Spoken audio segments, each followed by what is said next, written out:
Quiero contarles que desde hace ya, hoy por tercera semana consecutiva, estamos leyendo el capítulo 1 del Evangelio de San Marcos.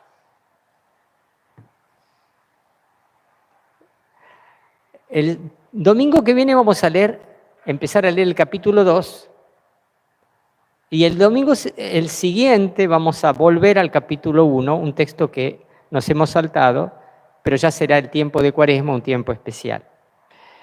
Y si ustedes vienen siguiendo el hilo de los comentarios que estoy haciendo al Evangelio de San Juan, verán que el acento está puesto en el reino de Dios. Jesús, hace 2 semanas, escuchábamos, comenzaba su ministerio proclamando: el tiempo se ha cumplido, el reino de Dios está cerca, ha llegado, se ha acercado.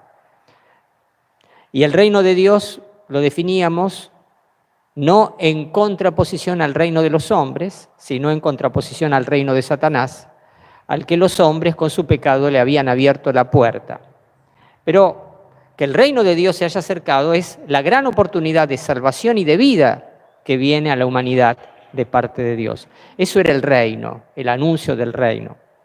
La semana pasada veíamos a Jesús entrar en una sinagoga en Cafarnaúm, justamente en esta ciudad, y predicar con autoridad justamente el misterio del reino.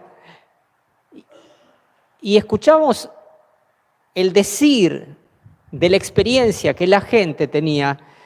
O sea, la gente pronunciaba un juicio no condenatorio, sino un juicio de alabanza respecto de lo que Jesús decía.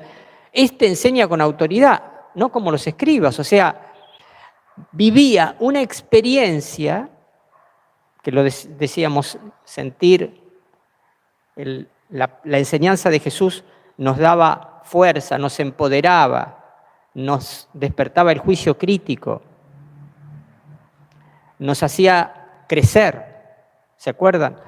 Entonces, bien, la enseñanza de Jesús y hacía sentir el reino de Dios en la gente.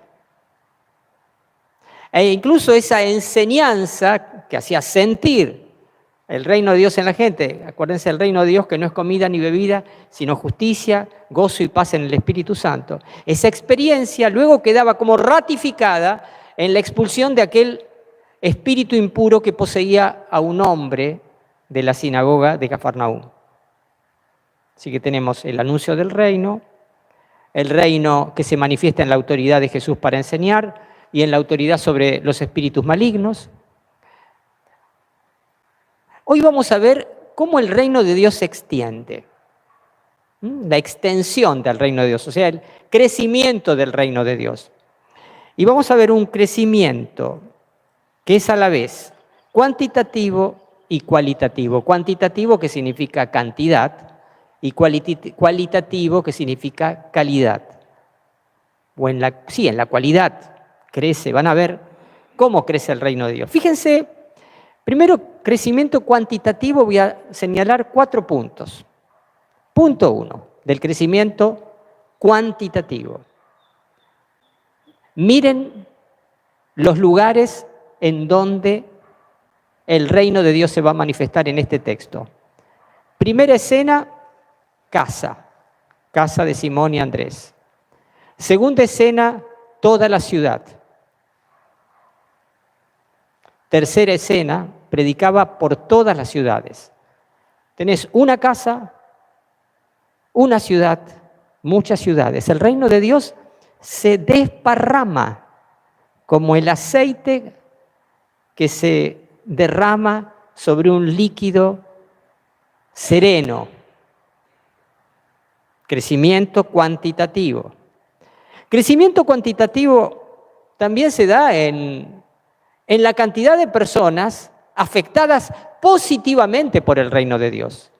En la casa, una mujer, la suegra de Simón. Y al atardecer, en la ciudad, toda la ciudad. Toda la ciudad se reunió frente a la puerta y le llevaron a todos los enfermos y a todos los endemoniados. Y no dice que los curó a todos, pero dice que curó a muchos. Crecimiento cuantitativo en los lugares, crecimiento cuantitativo en cuanto a las personas afectadas o beneficiadas, si quieren. Tercero, pocos colaboradores en la primera escena, muchos en la segunda escena. ¿A qué me refiero? Fíjense el detalle. Cuando entró Jesús a la casa de Simón, la suegra estaba enferma con fiebre y se lo dijeron. Evidentemente son pocos los que estaban en la casa. Pero a la tarde también hay otros colaboradores anónimos. Son todos aquellos que llevan hacia Jesús a los enfermos y endemoniados. Más vale que esos no van solos. Pocos colaboradores en la escena 1, muchos en la escena 2. Y por fin, podríamos decir, bueno, iba a poner una cuarta, pero la voy a omitir. Vamos al crecimiento cualitativo. Este es más lindo todavía, o sea, cualitativo. Así, acá el crecimiento ya no se mide por números o por extensión geográfica, sino se mide con otro tipo de vara de medición. Fíjense un detalle de este crecimiento cualitativo. El poder de Jesús sobre las enfermedades.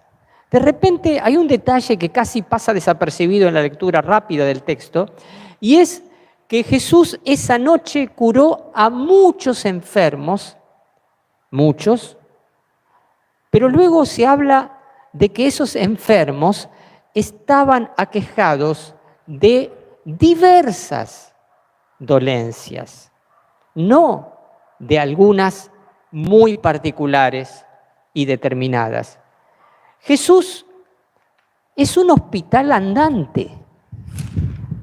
Jesús se volvió un hospital donde caen toda clase de enfermos.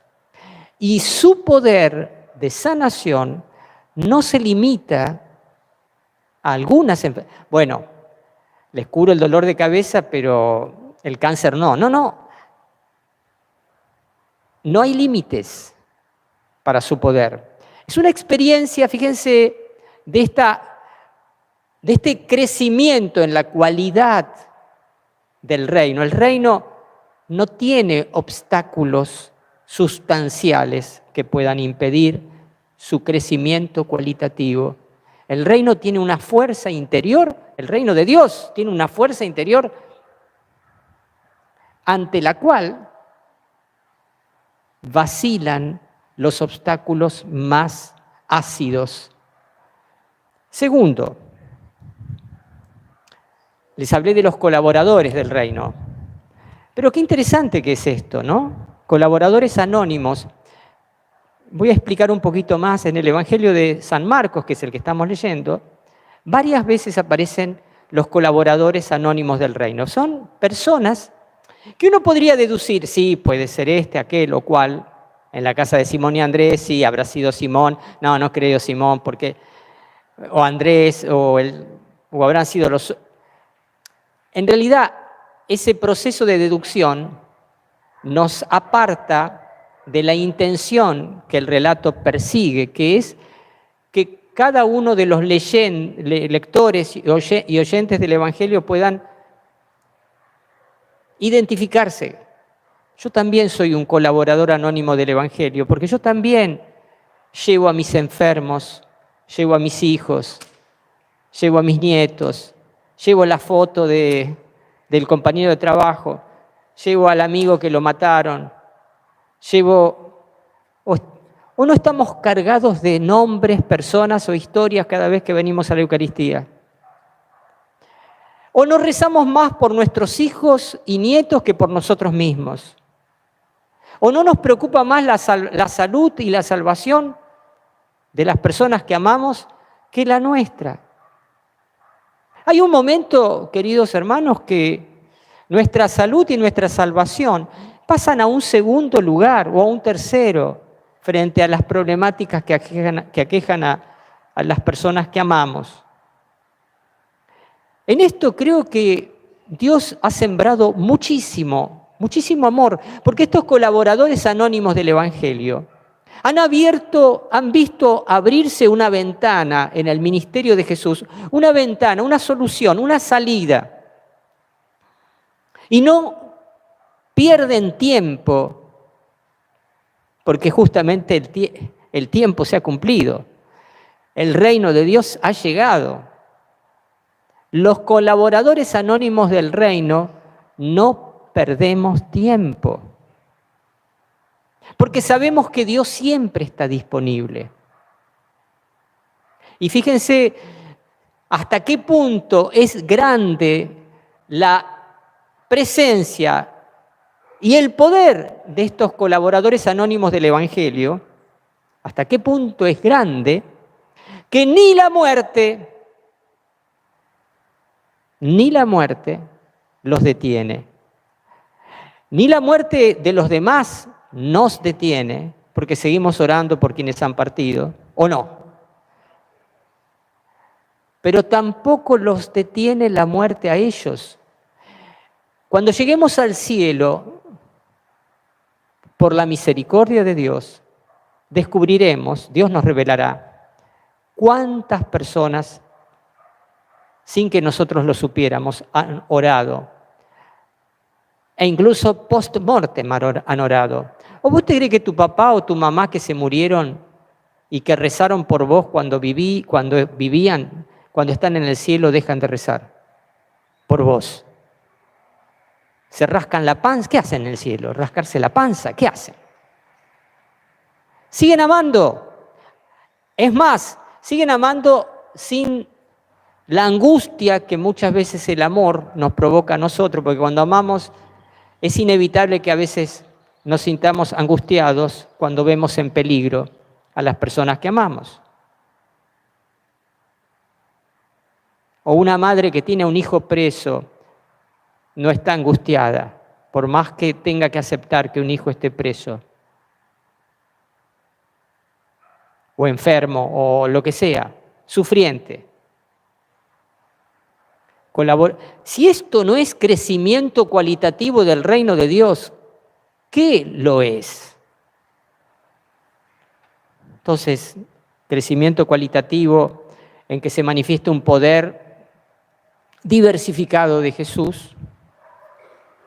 Voy a usar una palabra que es la más apropiada para decir esto, siempre a veces. Es un poder omnímodo. Omnímodo viene de dos palabras latinas, modo y omni, que significa todo. Es un poder que se manifiesta de todos los modos. Poder omnímodo. Úsenla porque es linda palabra, hasta suena bonito. Tiene un poder omnímodo.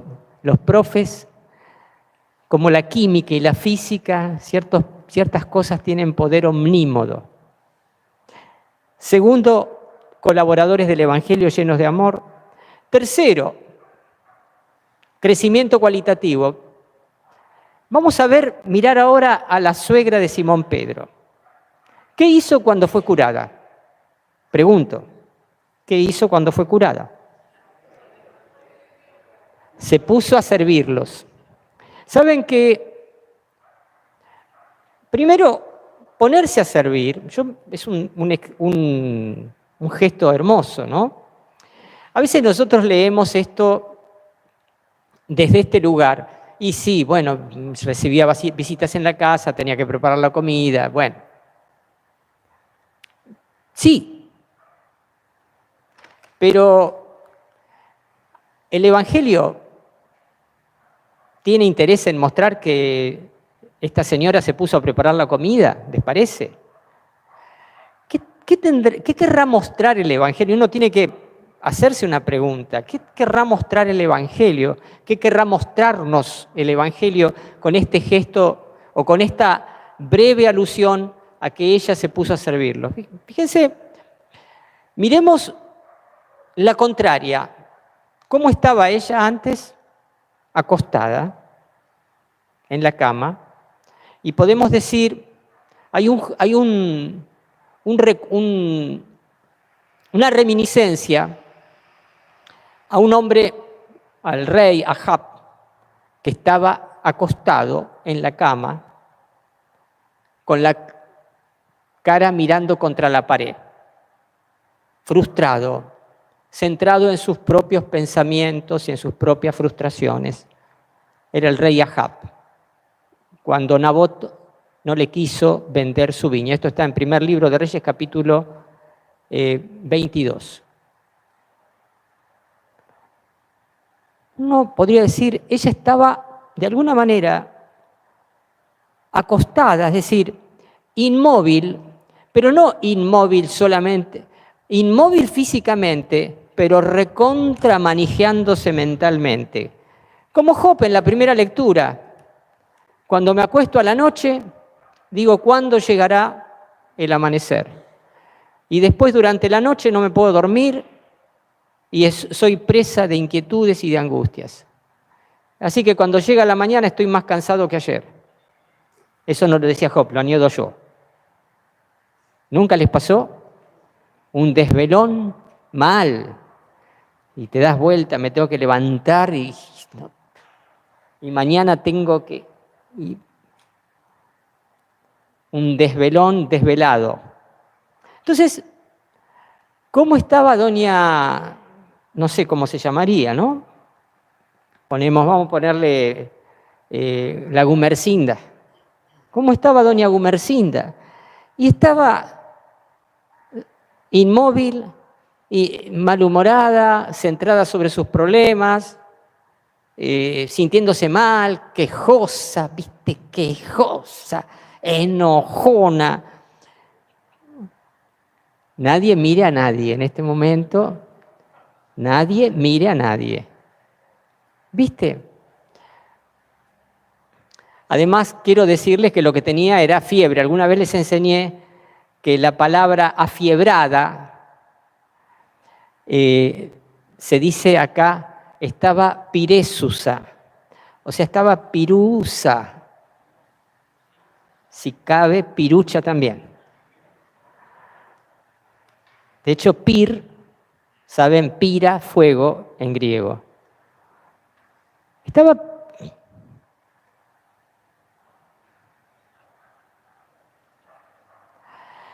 Y le había llegado la menopausia, porque a esa edad, suegra ya estaba... ¿No? Bueno, más comentarios huelgan.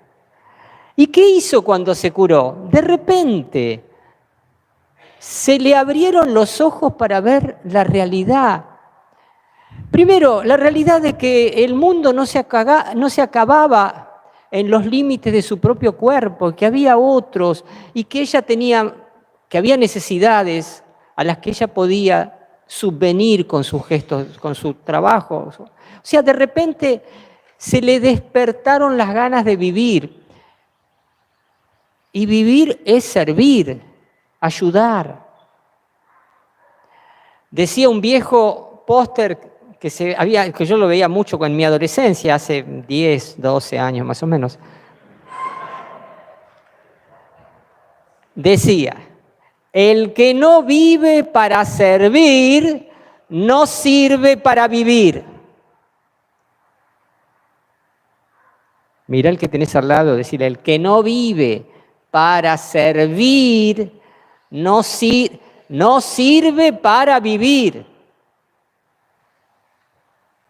De repente se puso a servir, pero a ver, servir, no, ay, yo soy la última tarada que tiene que hacer todas las cosas, mirá, no, así, no. ¿Servir pasando factura? No. Servir por amor, servir con ganas. Pero a mí no me toca. No, eso no es servir. Eso es ser esclavo. ¿Esclavo de qué? No sé de qué, pero ser esclavo, punto. A mí no me toca, a mí no me toca. ¿Viste como cuando repartimos el trabajo? No, a mí hoy lavar los platos no me toca, no me toca. Bueno, te toca lavar las cacerolas, que es peor. Ya está, déjate romper. El que no vive para... Pero no solo, a ver, esta palabra servir es como una cuerda de violín hermosa. ¿Por qué? Porque servir, ¿saben cómo se dice en el lenguaje en griego, en el lenguaje del Evangelio? Se dice diaconar. En realidad es diaconein. No existe el diaconein, diaconar. O sea, de repente, servir no es solamente servir a los hombres, preparar la comida. Servir es servir a Dios a través de mi vida y de mis gestos concretos. Y es disfrutar de lo que hago sirviendo a Dios y a los hombres. Porque ¿quién dijo que tenés que sufrir sirviendo? ¿Sabés cuándo sufrís sirviendo? Cuando, viste, te quejas. Porque me tocó esto, esta porquería, nadie se fija en mí, nadie me ayuda, ¿viste? Como Marta, ¿se acuerdan? Marta. Ella sería más o menos como la suegra de Pedro, pero la suegra de Pedro estaba peor que Marta porque estaba en la cama. Así que fíjense si esto no es crecimiento del reino. De repente una mujer centrada sobre su propio ombligo descubre el mundo y tiene ganas de vivir y de servir y sirve a Dios y se da cuenta de la oportunidad. Pucha, recibí a Jesús en mi casa. ¡Qué oportunidad! Entre las miles de casas, bueno, no sé si habría miles de casas, pero entre las cientos de casas que hay en Cafarnaúm vino a mi casa. Yo lo puedo ayudar, yo puedo hacer algo por él. ¡Qué oportunidad! ¿Ves? Entendió que el tiempo se había cumplido y que el reino de Dios se había acercado a su casa. ¿Y qué hizo? ¿Se quedó afuera? No me la pierdo. Tenemos entonces, recapitulo, extensión cualitativa, el poder omnímodo de Jesús, los colaboradores anónimos llenos de amor, el servicio de la suegra y por fin, como cuarto puntito, el reino de Dios crece o se extiende cuando hay intimidad con Dios. Jesús, ¿qué hizo a la madrugada del día siguiente? Se levantó tempranito y se fue a un lugar desierto para orar. Solo, sin los discípulos. O sea, respondió de esa manera a un deseo, o si cabe, a una nostalgia. La nostalgia de intimidad con Dios. El reino es de Dios, pero el reino es un reino de amor, de ternura y de intimidad, de cercanía. No es el vasallo frente al Dios omnipotente o el rey soberano y en cierto sentido cruel. Es el Dios que nos invita a la cercanía con Él, a pasar rato, pero no a pasar un rato porque tengo que rezar.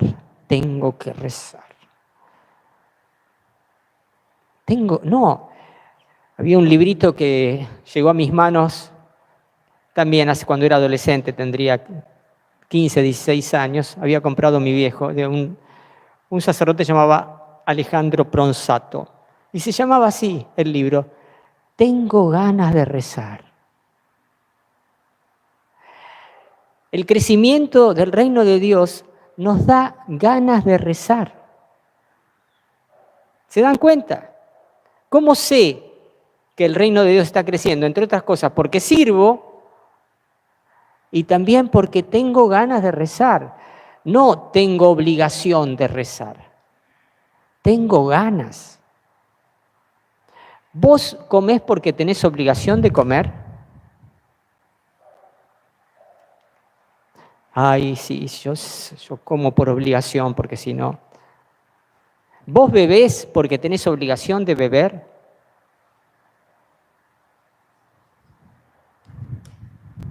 ¿Vos rezás porque tenés obligación de rezar?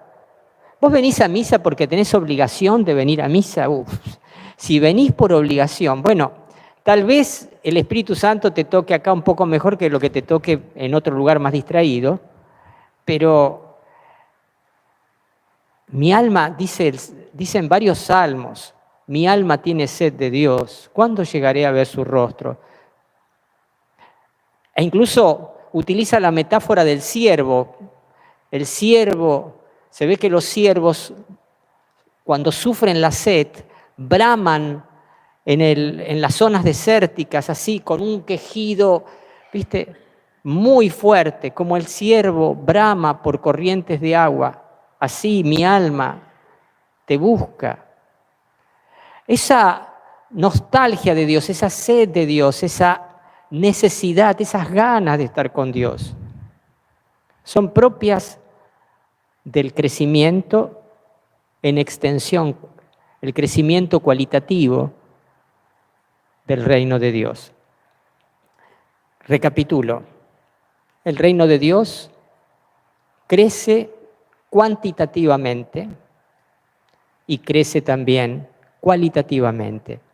Y en esta Eucaristía le vamos a pedir al Señor que nos dé experimentar un crecimiento en nosotros, en nuestros seres queridos, en nuestra familia, tanto cuantitativo del reino, un crecimiento tanto cuantitativo como también cualitativo. Amén.